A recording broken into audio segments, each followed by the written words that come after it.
कधीच नाही चुकणार तुमचे फेवरेट टीव्ही शोज C5 सोबत, तेही एकदम फ्री। दुर्गा, तू हे सगळं का सहन करतेस? हे काय गरज आहे? हे बघ, मी तुला या त्रासात नाही बघू शकत। आजपर्यंत या घरासाठी काय काय नाही केलं मी। एजंटचा कधी शब्दही खाली पडू दिला नाही। या घराच्या भल्यासाठी, इथल्या लोकांसाठी कायम झटले मी, पण त्या बदल्यात काय मिळालं मला? आज त्या लीलामुळे माझा सख्खा भाऊ, एजे सगळेच मला दुरावलेत। माझ्या सख्ख्या भावाचं भलं व्हावं एवढीच एक अपेक्षा केली होती ना मी। काय चुकलं माझं? पण कोणीच मला समजून नाही घेतलं किशोर।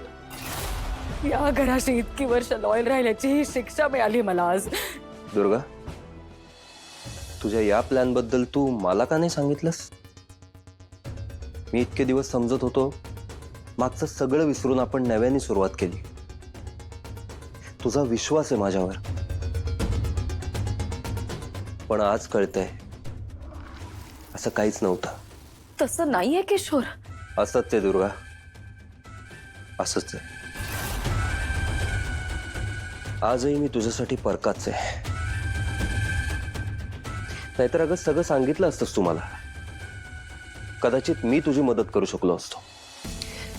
सगळ्यात जास्त महत्वाची तू आहेस मला, हे तुला का समजत नाहीये?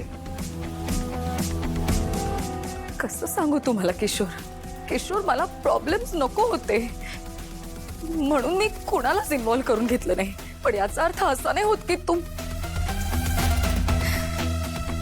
जाऊ दे ना किशोर, आता हे बोलून काय फायदा आहे? जे घडायला नको होतं ते शेवटी घडलंच की।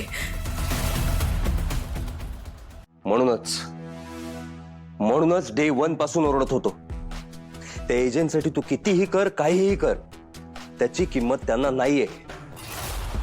ते फक्त स्वतःच्या स्वार्थाचा विचार करू शकतात। आणि बघ दुर्गा, तुझ्या चांगुलपणाची तुला जर अशी काही शिक्षा मिळणार असेल ना, तर ती मी नाही सहन करू शकत।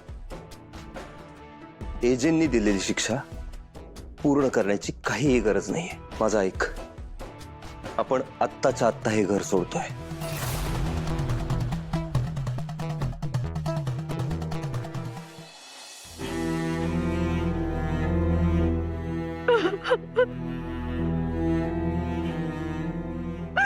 आय एम सॉरी किशोर, मी तुम्हाला सांगायला हवं होतं।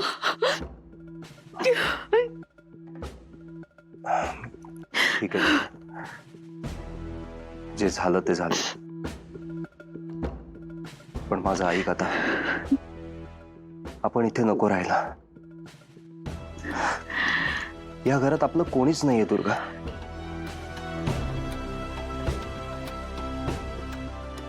नाही किशोर, तुम्ही सुद्धा खूप हर्ट झाला आहात आणि रागाच्या भरात असं बोलताय। पण किशोर, आपण हे घर सोडून गेल्याने या घरातले प्रॉब्लेम सॉल्व्ह होणार नाहीये। किशोर, इथून जर कोणी जायची गरज आहे तर ती फक्त त्या लीलाने आणि तिच्या बहिणीने। अगं, म्हणून काय तू बाबांनी दिलेली शिक्षा? हो, मी भोगणार आहे ती शिक्षा। एजंटनी दिलेली शिक्षा मी भोगणार आहे। पण तिथून परत आल्यानंतर माझा फक्त एकच उद्देश असेल, त्या लीलाची आणि तिच्या त्या बहिणीची इथून कायमची हकलपट्टी।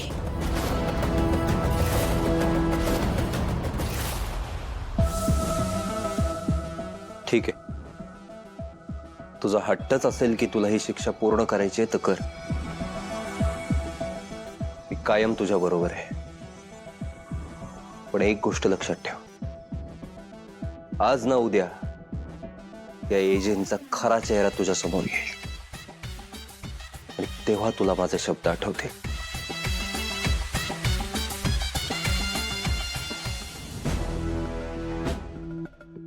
I am sorry.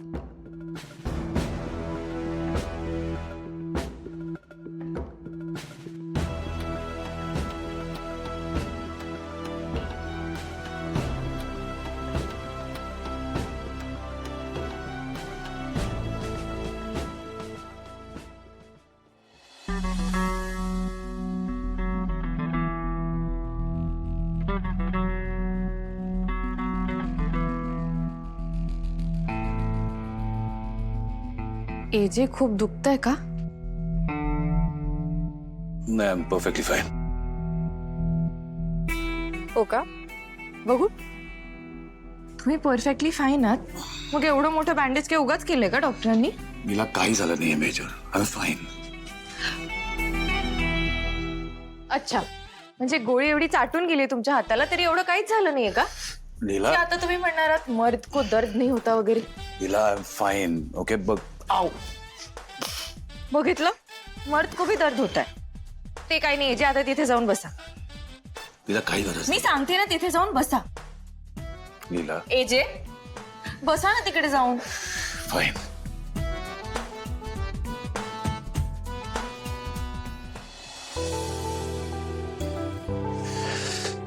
नीला, हे बघा एजे, मी तुमचं काही ऐकणार नाही. मला विश्वादादाने सांगितलंय, डॉक्टरने तुम्हाला सांगितलंय ही क्रीम दिवसातनं 3 वेळा लावायची आणि ड्रेसिंग पण चेंज करायचं. ते मीच करणार आहे आता.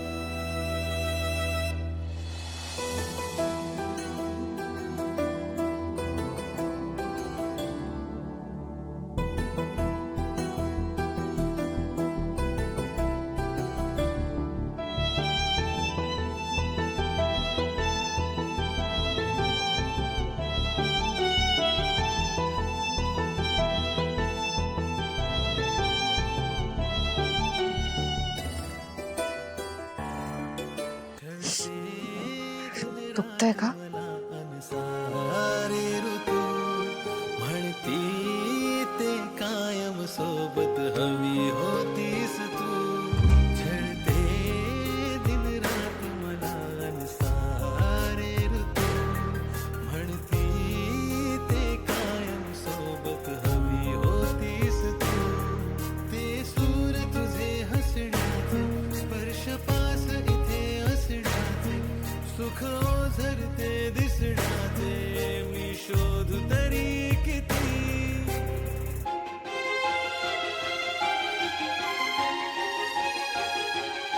गोड आठवणी हे दुःख टळेना, बिन तुझी आता मन कुठे जुळेना.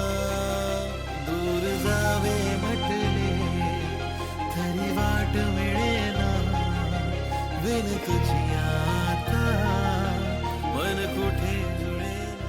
हे तू का रडतेस?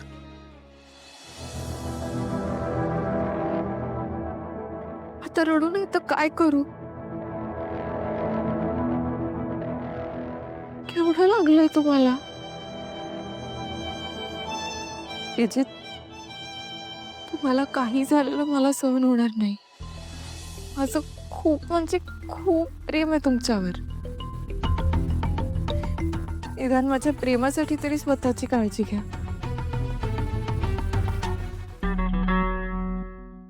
झी 5 ॲप डाउनलोड करा आणि पहा सर्व एपिसोड्स एकदम फ्री.